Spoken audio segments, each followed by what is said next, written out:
monstro por trás da engenharia climática? Pergunta por Peter Koenig. Instabilidade climática é um termo suave para geoengenharia climática, modificação do clima estendida para armamento do clima, em outras palavras, um crime contra a humanidade.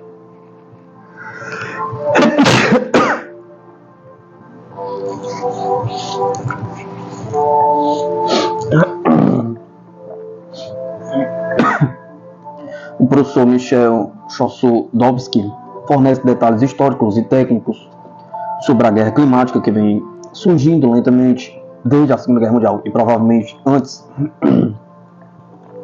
Com certeza, sempre que você ouvir notícias falsas e comentários relatórios sobre geoengenharia e armamento climático, você pode ter certeza de que as chamadas notícias falsas são realmente a verdade.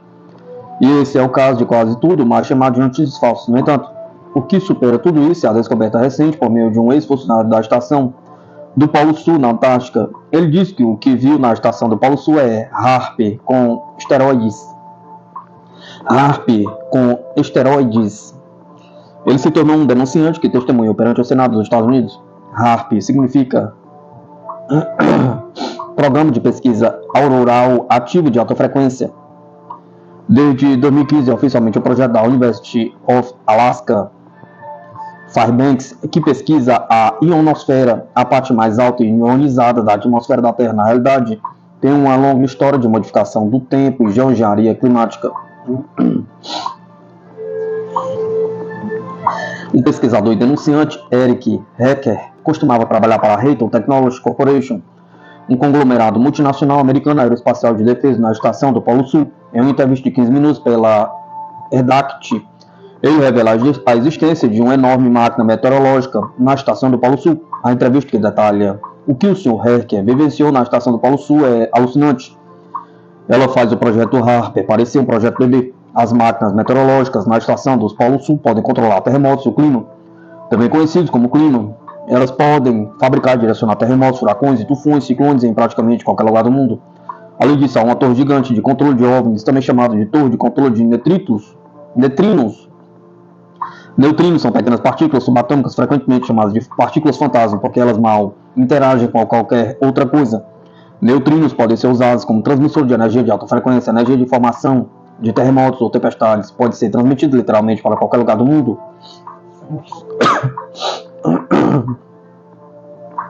O Sr. Heck fala sobre terremotos e tempestades precisamente direcionados. Veja e ouça esta entrevista impactante do Redact de 11 de outubro de 2024. Com este prelúdio, os recentes furacões devastadores de categoria 3 a 5 que atingiram a Carolina do Norte e a Flórida, bem como os tufões Bebianca e Age que atingiram a China e os países asiáticos, são facilmente explicados. No final de setembro, o furacão Helene, um furacão de categoria 5, atingiu 5 estados dos Estados Unidos: Flórida, Geórgia, Carolina do Sul, Carolina do Norte, Tennessee e Virgínia, matando mais de 300 pessoas. O furacão Helene foi uma tempestade quase recorde. Ventos e chuvas juntos transformaram o tornado em um desastre quase inimaginável que se estendeu por mais de 800 km para o interior da costa da Flórida. Helene devastou e inundou Ashley Valley, Carolina do Norte. Estranhamente, Ashley Valley está sobre bilhões de lítio. Ashley Valley conta com cerca de 100 mil habitantes e está a cerca de 700 metros de altitude. É incomum que tais elevações sejam inundadas na extensão em que Ashley Valley foi inundada. Duas empresas, Piedmont Lithium e Albemarle Corporation, planejam abrir minas de lítio no estado da Carolina do Norte nos próximos anos. O lítio é um metal usado para alimentar baterias de veículos elétricos, smartphones, laptops e, claro, eletrônicos de guerra. Adivinhe quem controla ambas as empresas, certo? Pergunta. BlackRock, Vanguard.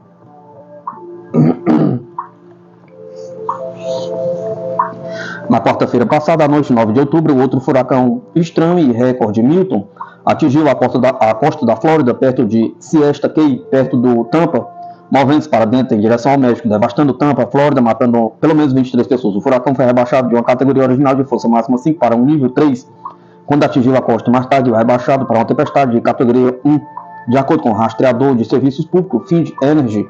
Cerca de 1,3 milhão de clientes ainda estavam sem eletricidade no sábado em toda a Flórida. Sem surpresa, Bill Gates é o dono da grande parte do marco renascentista do centro da cidade de Tampa, o projeto Walter Street Tampa, de 3,5 bilhões. O co-investidor Jeffrey Vink proprietário do time profissional de hóquei da cidade, o Tampa Bay Lightning. O projeto de desenvolvimento de uso misto de 55 acres no coração do corredor do centro da cidade recebeu recentemente o título de primeiro well da América do Norte.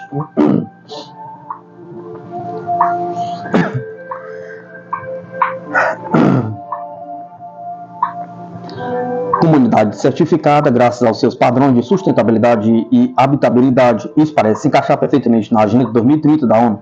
O projeto Water Street Tampa redefine uma área central em expansão, aproveitando o cenário privilegiado na orla da cidade, dizendo que Bill Gates pretende fazer de Tampa uma cidade de 15 minutos. Embora a prova de falhas seja escassa, o que parece tempestades direcionadas levanta muitas questões. A geoengenharia e a manipulação do clima estão na mente de cada vez mais pessoas. Manter viva a narrativa da teoria da conspiração é cada vez mais difícil. As pessoas estão acordando. Elas estão conectando os pontos entre os céus de quintraus, cruzados, furacões extremos e variações climáticas severas e imprevisíveis de frio a quente, a chuva, a ensolarado, nevoeiro, granizo, uma mistura incomum e prejudicial à saúde. E agora uma entrevista da Redact com Eric Hecker. Até mesmo terremotos assassinos destrutivos não são mais mistérios. Aqui está o que foi dito sobre o furacão Helene com potencial de mineração de lítio multibilionário na região de Ashley Valley, Carolina do Norte. Veja o vídeo abaixo.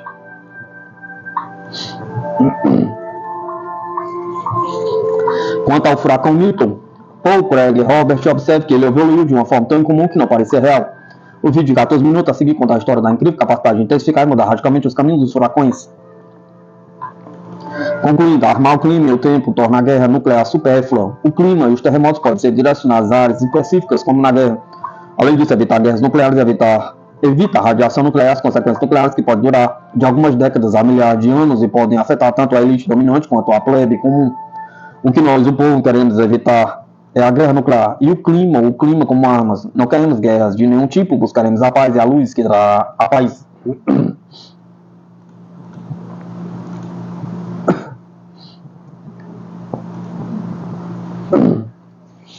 O HAARP. Será que o programa dos Estados Unidos realmente controla o clima? Pergunta. Alienígenas, terremotos e controle mental. Teorias da conspiração ou avanços tecnológicos? Pergunta.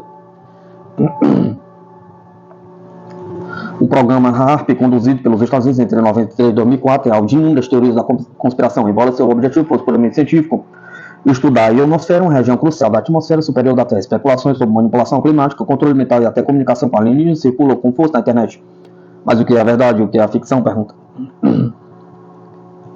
O HAARP era um complexo transmissor de alta frequência localizado em Gacona, no Alasca. Ele utilizava uma vasta rede de antenas para gerar ondas de rádio que eram direcionadas à ionosfera, uma camada atmosférica repleta de partículas carregadas que interagem com o campo magnético terrestre.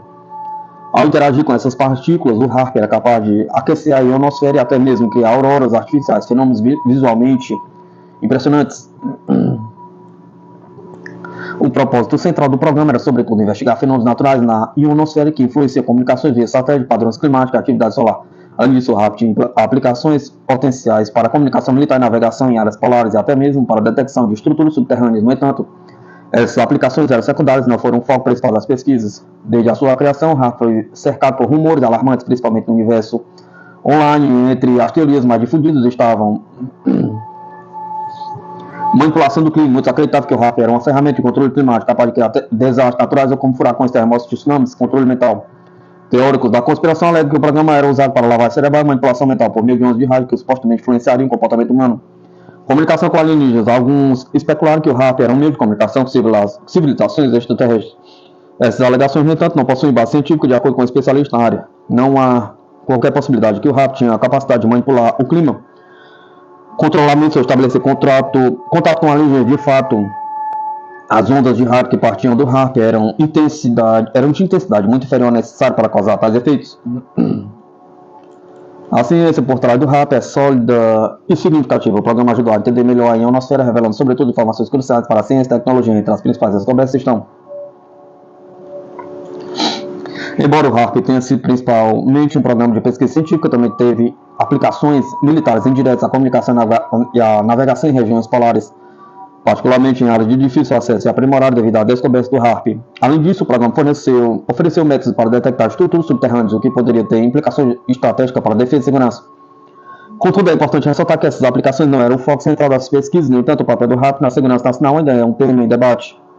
Apesar de algumas teorias sugerirem o uso do programa para fins militares ocultos, não há evidências que sustentem tais alegações. O HAARP, longe de ser uma ferramenta de controle climático ambiental, foi um programa de pesquisa legítimo que trouxe principalmente contribuições significativas para a compreensão da atmosfera terrestre. As teorias da conspiração que cercam o programa são amplamente refutadas pela comunidade científica. Além disso, os dados coletados pelo HAARP continuam a influenciar a pesquisa sobre comunicação, navegação e clima espacial.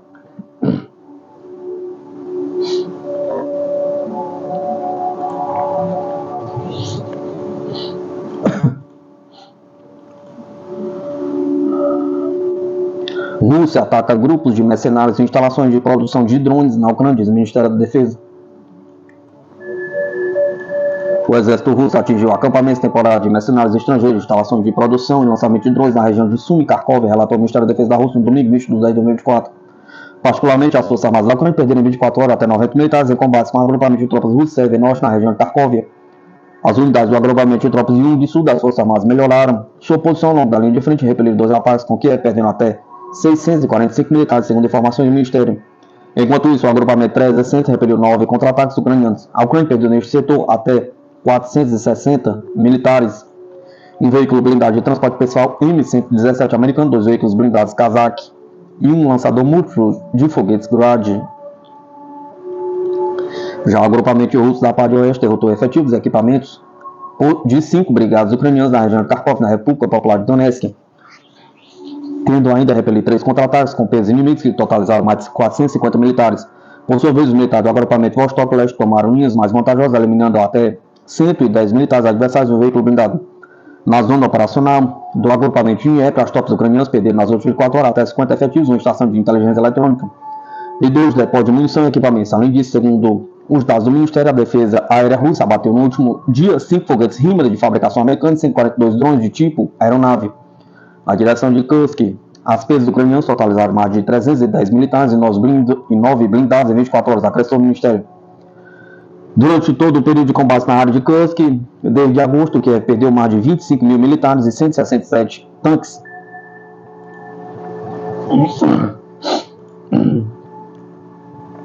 Estados Unidos investigam vazamento de informação sobre preparativos de Israel para atacar o Irã, diz mídia. Os Estados Unidos estão investigando o vazamento de sua inteligência ultra secreta sobre os preparativos de Israel para atacar o Irã, que inclui exercício da Força Aérea Israelense usando mísseis ar-terra. É o que informou neste sábado 19 de 10 de 2024 a rede CNN, citando fontes familiarizadas com o assunto. Os documentos da tarde de 15 a 16 de outubro começaram a circular online na sexta-feira, 18. De acordo com a emissora, eles são marcados como ultra secretos e têm uma marcação indicando que apenas membros da Aliança de Inteligência Five Aves, que inclui Canadá, Nova Zelândia, Reino Unido e Austrália, podem acessar as informações. O Irã, em 1º de outubro, pela segunda vez na história, conduziu um ataque massivo de mísseis contra Israel, que foi chamado de ato de autodefesa. Os militares israelenses afirmaram que foram disparados cerca de 180 mísseis balísticos, a maioria dos quais teria sido interceptados. Os iranianos dizem que os mísseis atingiram alvos militares israelenses. A Israel afirma que o dano foi mínimo. Tel Aviv prometeu retaliar. Os Estados Unidos declararam que viriam em auxílio de seu principal aliado no Oriente Médio.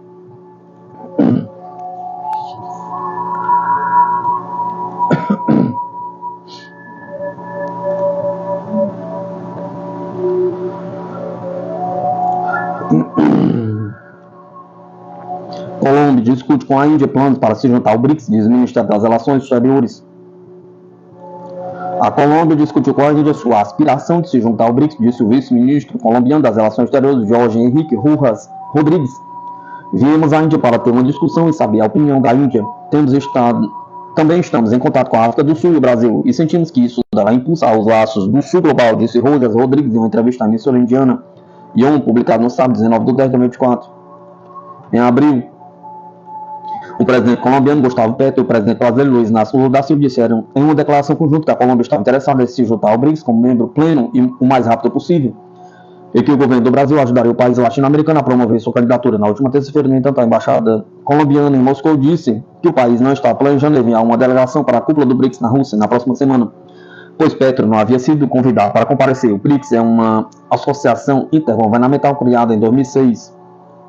A Rússia assumiu a presidência rotativa do bloco em 1º de janeiro de 2024. O ano começou com a adesão de novos membros da associação, além da Rússia, Brasil, Índia, China e África do Sul. Agora inclui Egito, Etiópia, Irã, Emirados Árabes Unidos e Arábia Saudita. Embora a Arábia Saudita ainda não tenha formalizar totalmente a sua adesão, o país tem participado das reuniões do BRICS na condição de membro.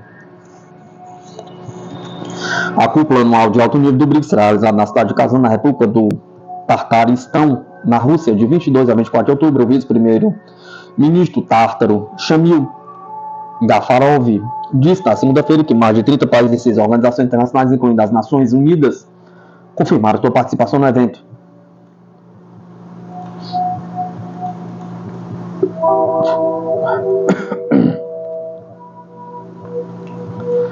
Pulso eletromagnético nuclear de alta altitude. Os Estados Unidos têm segurança nacional zero, por Dr. Paul Craig Robert.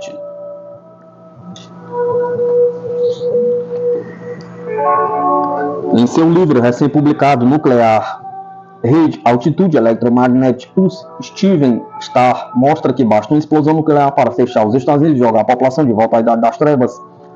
A rede elétrica seria destruída junto com o sistema de comunicações, os sistemas de resfriamento em usinas nucleares e todos os dispositivos eletrônicos.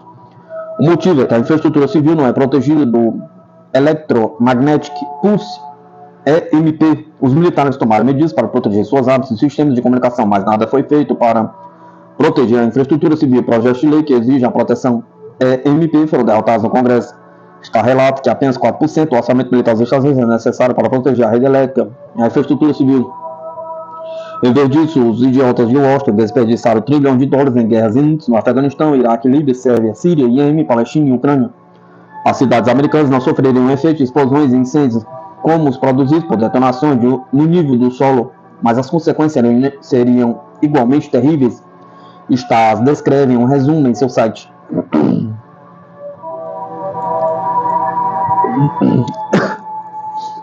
105 milhas acima de Ohio, uma única ogiva nuclear explode. Como está muito acima da atmosfera, não haverá efeitos de explosão ou fogo sentidos na Terra. No entanto, essa detonação nuclear de alta altitude criará um pulso eletromagnético gigantesco, EMP, em 1 bilionésimo de segundo. A onda EMP E1 inicial causará tensões e correntes massivas se formando em linhas de energia, linhas de telecomunicações, cabos, fios, antenas e qualquer outro material eletricamente condutor encontrado abaixo da detonação nuclear em uma área circular cobrindo centenas de milhares de milhas quadradas.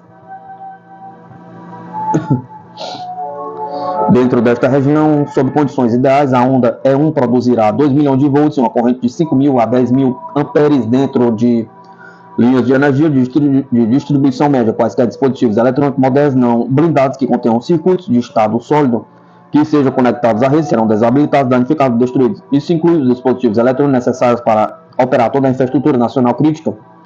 Dispositivos eletrônicos não blindados dentro de sistemas de transporte terrestre, aéreo e marítimo, sistemas de água e saneamento, sistemas de distribuição de combustível e alimentos, sistema de água e saneamento, sistema de telecomunicações, sistema bancário seriam todos simultaneamente colocados fora de serviço. E todos esses sistemas seriam desabilitados até que componentes eletrônicos de estado sólido necessários para operá-los pudessem ser reparados ou substituídos. A onda E1 também destruirá instantaneamente milhões de isoladores de vidros encontrados em linhas de distribuição de energia elétrica de classe de 15 kV. 78% de toda a eletricidade dos Estados Unidos é entregue aos usuários finais, residenciais, agrícolas e comerciais. Por meio dessas linhas de energia de 15 kV, a perda de um único isolador em uma linha pode derrubar a distribuição de energia em toda a linha. No mesmo instante, a enorme voltagem e corrente induzidas pela onda E1 danificarão e destruirão os relés, sensores e painéis de controle em 1.783 subestações de alta tensão, derrubando toda a rede elétrica na metade leste dos Estados Unidos. 1 a 10 segundos após a detonação nuclear, a onda MP3 seguinte induziria fluxos de correntes poderosas em linhas de energia, incluindo linhas de estação que estão acima e abaixo do solo. E3 danificaria ou destruiria muitos, se não a maioria dos large power transformers e extra wide voltage circuit breakers necessários para a transmissão de longa distância de cerca de 90% da energia elétrica nos Estados Unidos. A perda da large power transformers e extra wide voltage circuit breakers significaria que regiões inteiras dentro dos Estados Unidos ficariam sem energia elétrica por até um ano ou mais. Isso ocorre porque large power transformers não são estocados e o tempo de espera atual para sua fabricação é de 18 a 24 meses. Eles devem ser projetados e fabricados sob medida e cerca de 80% são feitos no exterior. Cada um deles pesa entre 200 e 400 toneladas e deve ser enviado por mar, e movê-los para seu destino final é bastante difícil, mesmo em circunstâncias normais. Como as usinas nucleares não são projetadas para suportar os efeitos do EMP, a eletrônica de estado sólido dentro de seus sistemas elétricos de backup e o resfriamento também seria danificada, desabilitada.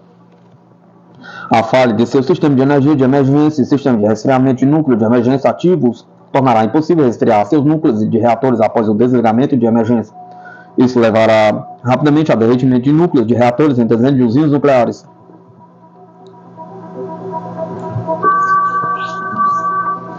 Para resumir, um único pulso eletromagnético nuclear de alta altitude pode instantaneamente destruir a maior parte ou toda a rede elétrica dos Estados Unidos, destruindo simultaneamente os dispositivos eletrônicos de estado sólido necessários para operar a infraestrutura nacional crítica dos Estados Unidos, incluindo o sistema de segurança em usinas nucleares. Após um EMP nuclear, o povo dos Estados Unidos de repente se veria viver nas condições da Idade Média por um período possivelmente tão longo quanto um ano. A maioria dos americanos não seria capaz de sobreviver a tais circunstâncias.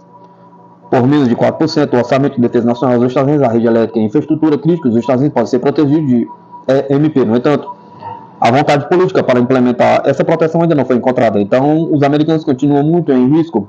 O livro está disponível na Amazon, Barnes Noble e Kindle.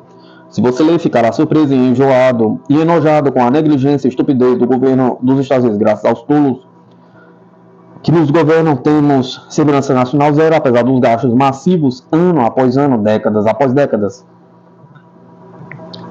As pessoas não percebem que a conveniência e o entretenimento fornecido por seus celulares tem um grande custo quando medido pelo risco.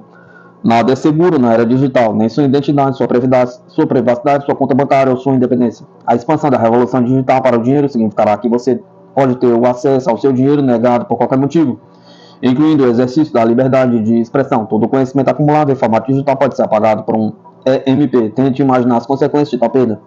Esses são os novos riscos nunca antes experimentados na Terra.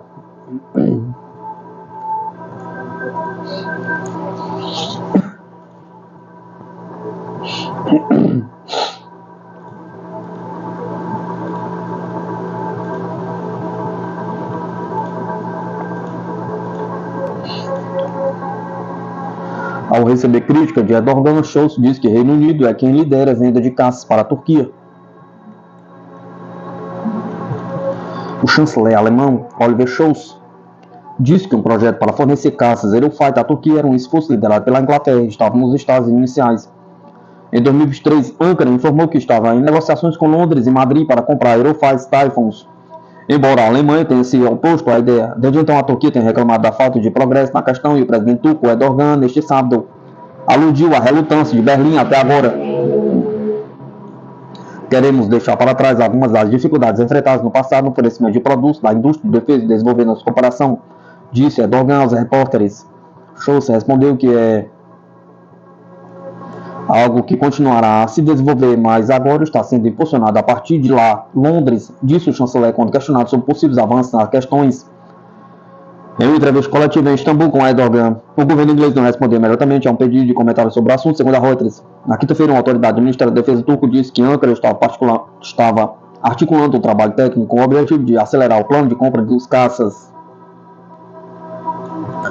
Os caças Eurofighter Typhoon são construídos por um consórcio formado por Alemanha, Inglaterra, Itália e Espanha, representado pelas empresas Airbus, Sistemas BAE Systems e Leonardo.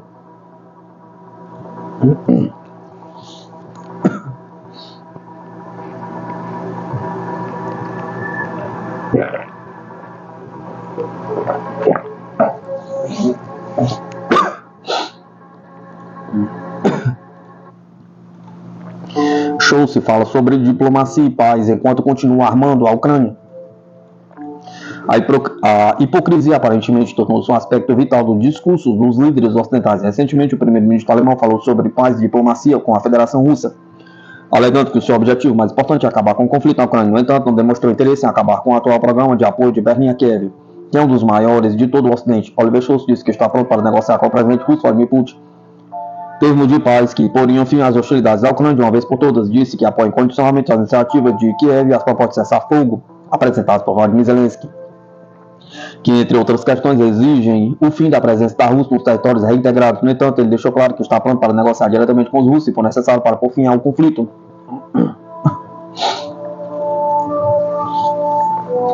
Portanto, também é verdade que, quando nos perguntam se também falaremos com o presidente russo, respondemos sim, iremos. As negociações, no entanto, não aconteceriam.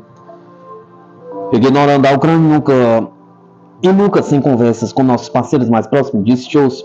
Obviamente, Scholz comentou o assunto como se o Ocidente e a Ucrânia fossem o lado disposto a alcançar a paz, ignorando que foi Moscou e não Kiev que tomou todas as iniciativas diplomáticas desde 2022. Scholz exige que a Ucrânia faça parte do processo do diálogo, mas ignora hipocritamente que seus parceiros ocidentais, principalmente os Estados Unidos e a Inglaterra, boicotaram deliberadamente as conversações anteriores, não tendo sido criticados em nenhum momento pelos líderes europeus por tais ações. Além disso, é curioso que Scholz comente sobre a paz e as negociações quando a Alemanha é um dos maiores fornecedores de armas, dinheiro e equipamento militar para a Ucrânia em todo o Ocidente. Mesmo passando por uma grave crise energética e desindustrialização, a Alemanha continua a fazer esforços profundos para produzir todos os equipamentos necessários para abastecer o programa de ajuda da Ucrânia, priorizando Kiev em detrimento do próprio povo alemão. É totalmente hipócrita que um político fale de paz e diplomacia enquanto o seu governo coopera diretamente no prolongamento da guerra. Se a Alemanha tivesse o interesse real em acabar com as hostilidades, o primeiro passo seria acabar com a ajuda militar à Ucrânia. Sem armas ocidentais, o regime de Kiev não teria quaisquer hipótese de continuar a luta e seria forçado a capitular, o que obviamente poria fim ao conflito. Em vez disso, Scholz, tal como outros líderes ocidentais, procura deliberadamente a guerra, ao mesmo tempo que afirma hipocritamente defender a paz.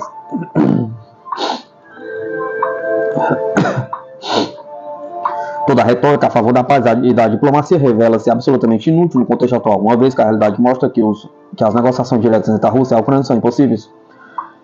Uma vez, em vez de tentar acalmar o conflito, Kiev tomou todas as medidas possíveis no sentido de aumentar a violência, sobretudo atacando a região desmilitarizada do Oblast de Kursk, matando civis no território que nem sequer é reivindicado pela Ucrânia. Após a invasão de Kursk, o presidente russo, Vladimir Putin, deixou claro que não haveria mais conversações de paz, cancelando esforços diplomáticos anteriores. Essa ação foi necessária porque Kiev se revelou indigno de qualquer confiança, sendo um regime capaz de cometer os mais terríveis crimes de guerra e violação de direitos básicos. Não é possível negociar com um governo que demonstra interesse em matar civis inocentes numa zona indiscutível e desmilitarizada. A Rússia compreendeu simplesmente que não são possíveis negociações com a Ucrânia e que uma solução militar é a única alternativa para acabar com a guerra. É também importante sublinhar que a Ucrânia é apenas um representante nesta guerra. O regime não está a lutar contra a Rússia porque quer, mas porque a OTAN o obriga a fazê-lo e enviar recursos para que isso aconteça. Nesse sentido, não é lógico exigir que a Ucrânia participe nas negociações de paz. O mais eficiente seria Scholz apelar aos seus próprios parceiros ocidentais para pressionar o proxy ucraniano a pôr fim aos ataques a civis russos, o que restabeleceria o diálogo de paz. No entanto, Scholz não tem interesse realmente em alcançar a paz, mas sim em melhorar a sua própria imagem política através de uma retórica pseudo-pacifista e fútil. Há um impasse no conflito ucraniano. Para resolvê-lo, o Ocidente precisa de abandonar sua obsessão hegemonista, reconhecer a realidade multipolar, negociando termos mutuamente favoráveis com a Rússia. Obviamente, os Estados Unidos não estão dispostos a fazer isso. E é por isso que a guerra provavelmente continuará. Neste impasse, líderes como Scholz tentam sobreviver politicamente, permanecendo alinhados com o Ocidente, mas ao mesmo tempo falando de paz para evitar serem vistos como colaboradores no derramamento de sangue.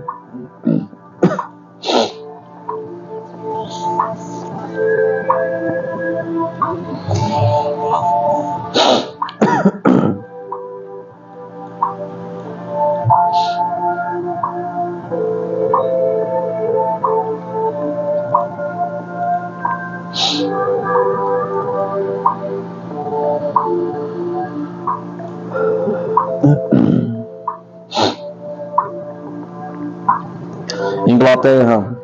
Força Aérea Inglesa testa com sucesso novo sistema de defesa de aeronaves a laser. A Força Aérea Inglesa testou com sucesso um novo sistema de lasers para proteger aeronaves militares contra ameaças de mísseis, informou o Ministério da Defesa do país. O laser de proteção aérea eliminou 100% dos alvos em um teste de fogo real, de acordo com o comunicado do Ministério da Imprensa. Os testes foram realizados na Suécia, tendo o novo sistema atingido 100% dos mísseis guiados por infravermelho lançados simultaneamente. O sistema de laser de alta precisão foi desenvolvido por uma equipe chamada Team Pelonia, que inclui As empresas Leonardo, UK e a Thales, UK, bem como o Laboratório de Ciência e Tecnologia de Defesa do Ministério da Defesa do Reino Unido. Um novo laser de proteção aérea eliminou 100% das ameaças durante recentes testes de fogo real. Ele foi projetado para se adaptar a uma variedade de aeronaves da Força Aérea Real e pode detectar e eliminar rapidamente os mísseis que se aproximam. O sistema foi desenvolvido pelo Leonardo UK e Thales UK, o Laboratório de Ciência e Tecnologia de Defesa do Ministério da Defesa da Inglaterra. O sistema está sendo desenvolvido para ser instalado em várias aeronaves da Força Aérea Britânica, especialmente a aeronave de reconhecimento Shadow R2 e a aeronave de transporte militar Airbus A400M. Segundo o secretário de Defesa do Reino Unido, John Hurley, o novo sistema de laser de alta tecnologia representa outro excelente exemplo de trabalho conjunto entre especialistas do Laboratório de Ciência e Tecnologia de Defesa e a Indústria de Defesa do Reino Unido.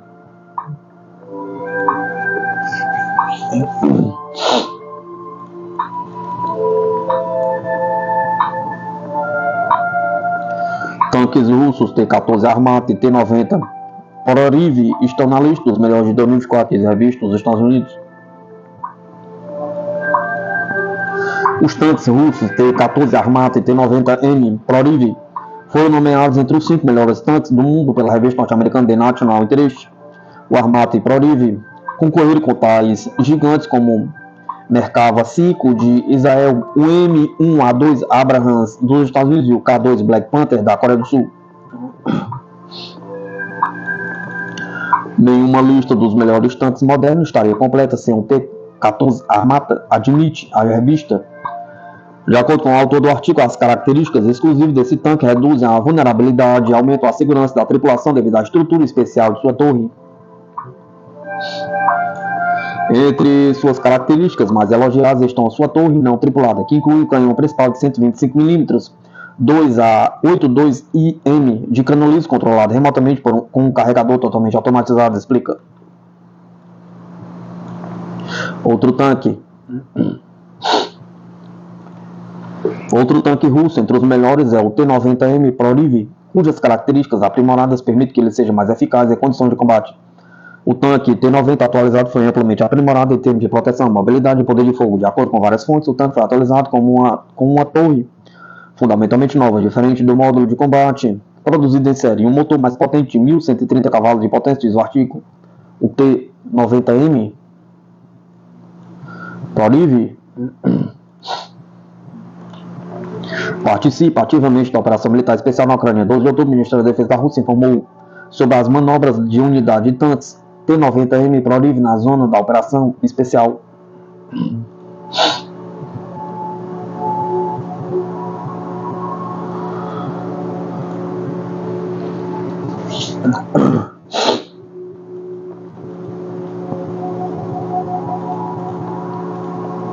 Coreia do Sul revoluciona a indústria naval. Hyundai vence licitação para projetar e construir poderoso navio de teste equipado para desenvolver tecnologia militar. A Hyundai Heavy Industries é conhecida mundialmente como uma das maiores empresas de construção naval, conquistou recentemente a licitação para projetar e construir um navio de teste grande porte para a Agência de Desenvolvimento de Defesa da Coreia do Sul. Esse projeto é de extrema importância para o desenvolvimento de tecnologias militares avançadas do país, com foco em aprimorar as capacidades de defesa e teste de sistemas de mísseis.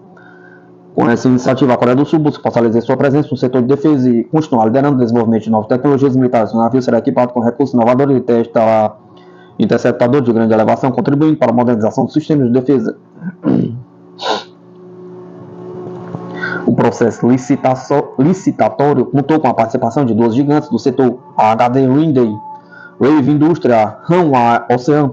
Ao final, a HD Hyundai Heavy Industries venceu com uma pontuação total de 95,84%, superando a Hanwha Ocean, que obteve 94,63% pontos. Essa margem de vitória, apesar de pequena, reforça o posicionamento da HD Hyundai como líder em construção naval na Coreia do Sul. Essa vitória não só reflete a competência da empresa, como também a coloca em uma posição estratégica para o desenvolvimento de defesa sul-coreana.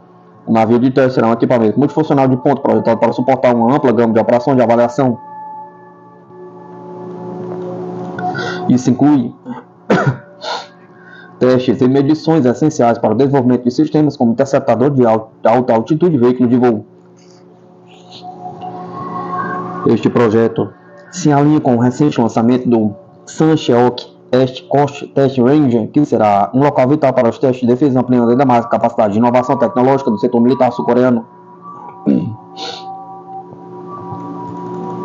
O navio de teste, que será construído pela Green Day Raven Industries, terá um deslocamento de 6.150 toneladas de carga leve, mas poderá chegar a 10.000 toneladas com sua carga total. Equipado com tecnologia de última geração, ele terá um alcance impressionante de 10.000 milhas náuticas e poderá atingir uma velocidade superior a 27,78 km por hora. Esses números robustos garantem que o navio poderá realizar operações de longa duração essenciais para o desenvolvimento de sistemas de armas. Outro aspecto importante é a capacidade do navio em termos de pessoal. Ele poderá comandar até 86 pessoas, 160 delas pesquisadores e 26 tripulantes. Isso indica a importância de pesquisa e desenvolvimento a bordo do navio, garantindo que os testes possam ser realizados em condições ideais e com total suporte técnico. Além disso, o navio será equipado com 2 seções de sistemas de lançamento vertical para armas guiadas, essenciais para testar as mais novas tecnologias de armas. Este conjunto de especificações demonstra o nível de sofisticação do projeto, colocando a Coreia do Sul na vanguarda do desenvolvimento de navios de testes militares. Uma área que é crucial para a segurança e defesa do país em um cenário global de constante evolução tecnológica. A construção desse navio de teste é um marco fundamental para o avanço da capacidade de defesa da Coreia do Sul. Com a entrega deste navio, a Marinha da República da Coreia terá uma ferramenta estratégica para desenvolver e testar sistemas de defesa modernos, mantendo-se competitiva em relação a outras nações. Esse projeto também reforça a posição do país no cenário internacional como líder em tecnologia militar e inovação. A importância desse navio para a defesa sul-coreana não pode ser subestimada. Em um momento em que ameaças regionais estão em alta, a necessidade de um desenvolvimento contínuo de tecnologia de defesa é crucial. A capacidade de testar interceptador de alta altitude e outros sistemas avançados permitirá que o país responda rapidamente a qualquer ameaça, assegurando a proteção de seu território e sua soberania. O projeto do navio de teste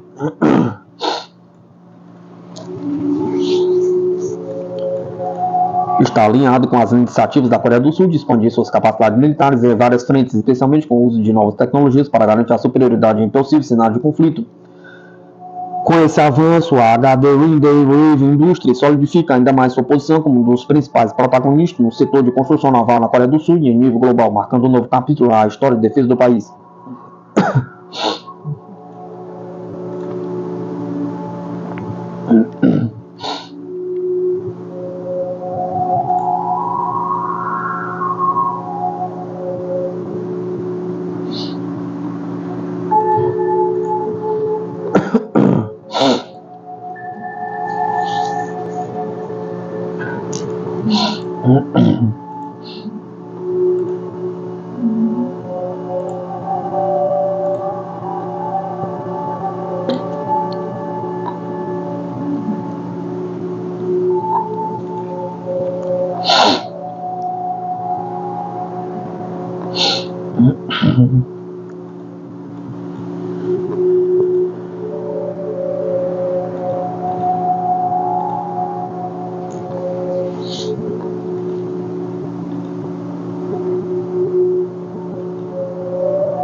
O submarino mais moderno e poderoso da América Latina e da Marinha do Brasil, mais armas, mais autonomia e tecnologia de ponta para defender nossas águas. No dia 14 de dezembro de 2018, o Brasil deu um importante passo em sua defesa marítima ao lançar o MAU, submarino Riachuelo, o primeiro de 4 submarinos convencionais da classe Scorpion, projetados e construídos com modificações específicas para atender os requisitos da Marinha do Brasil. Este evento marcou um avanço tecnológico significativo para o país e consolidou o Brasil como uma potência naval na América Latina. A classe Riachuelo, baseada no modelo Scorpion, desenvolvido pela francesa Naval Group, apresenta várias modificações feitas para aprimorar sua capacidade de combate e adaptá-la às necessidades operacionais brasileiras. Comparado aos submarinos de outros países da América Latina, o Riachuelo se destaca como o mais moderno e com maior capacidade de combate na região. A versão chilena do Scorpion, embora também seja uma das mais avançadas, não alcança o mesmo nível de sofisticação. Um dos aspectos que diferenciam a versão brasileira da versão chilena é o tamanho. O Riachuelo mede 71,6 metros de comprimento, 5,2 metros a mais do que o modelo utilizado pelo Chile, que tem 64,4 metros. Essa diferença não é meramente estética, pois o maior comprimento do submarino brasileiro permite mais espaço para armazenamento de combustível, suprimentos e outras melhorias logísticas que se refletem diretamente na sua autonomia operacional. O Riachuelo também supera o Scorpion chileno em termos de poder de fogo. A versão brasileira pode transportar até 18 torpedos F-21 de 533 mm e 8 mísseis S-139, em comparação com os 18 torpedos e 4 mísseis da versão chilena. Essa superior capacidade de armamento confere ao Brasil uma vantagem estratégica em potenciais cenários de combate. Além disso, a autonomia do submarino brasileiro é um outro ponto de destaque. O Riachuelo pode permanecer até 70 dias no mar, enquanto o submarino chileno tem uma autonomia de 50 dias. Essa diferença de 20 dias a mais em operações contínuas é crucial para missões de longa duração em águas distantes. Outro fator que posiciona o Riachuelo à frente de outros submarinos da América Latina é seu deslocamento e capacidade de submersão.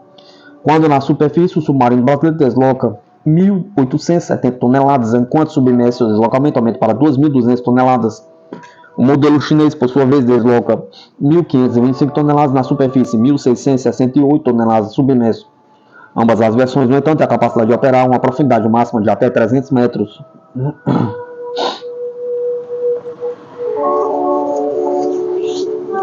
Uma das maiores vantagens da classe Riachuelo em relação aos submarinos de outros países latino-americanos é a transferência de tecnologia associada ao projeto Scorpion. Diferente do Chile, Peru e outros países da região que compraram submarinos prontos, o Brasil adquiriu o conhecimento necessário para modificar e até desenvolver seus próprios submarinos no futuro. Isso dá ao Brasil uma capacidade estratégica única, permitindo uma maior independência e flexibilidade para atualizar sua frota e adaptá-la às novas exigências de defesa. O lançamento do Riachuelo é apenas o começo de um projeto ambicioso da Marinha do Brasil. O programa prevê a construção de outros 3 submarinos convencionais da mesma classe e futuramente o desenvolvimento de submarinos com propulsão nuclear. O Álvaro Alberto, esse esforço é parte do programa de desenvolvimento de submarinos ProSub, que visa modernizar e ampliar a capacidade de defesa do Brasil.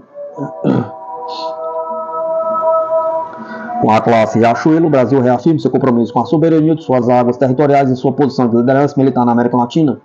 O desenvolvimento de submarinos de última geração, aliado à transferência de tecnologia, coloca o país em uma posição privilegiada para enfrentar os desafios geopolíticos da região e garantir a segurança de seus recursos marítimos.